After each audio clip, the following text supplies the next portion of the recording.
Ze zei, geef me lucht en licht en ruimte.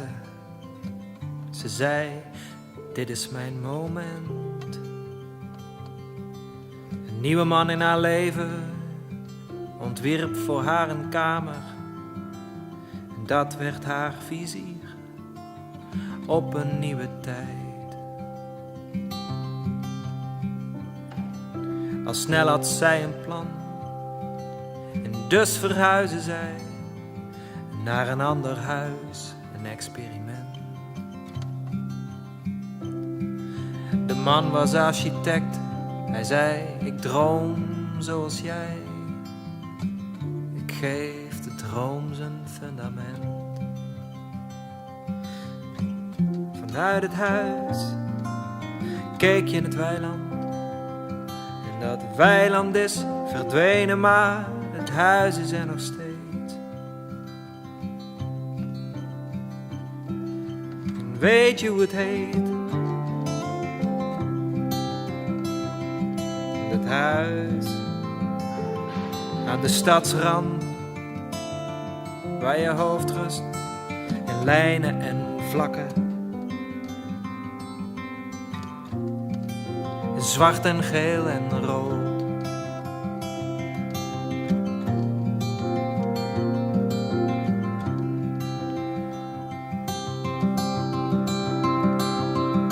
Dat huis staat in Utrecht en in dat statie ben je zo. Rij maar aan het stadion voorbij. Hier vond de ene ziel de andere, een architect, een vrouw. Dit huis is het bewijs dat haar idee en zijn idee in één ontwerp te pronken staan te pronken in een voorjaar. En de gids zegt handen thuis, want alles wat je ziet is hoe het moest zijn. Hoe het moest zijn. En zij loodst ons door het huis van Schreuder en Rietveld. En zij zegt toen dit gebouwd werd, graas de koeien in de wei.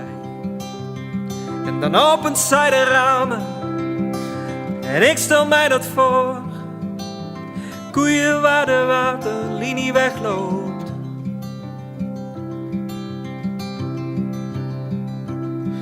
En weet je hoe het heet? En het huis aan de stadsrand, waar je hoofd rust met lijnen en vlakken. Zwart en geel en rood.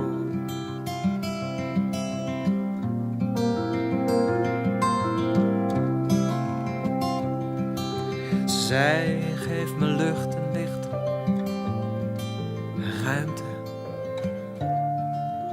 Dit is mijn moment.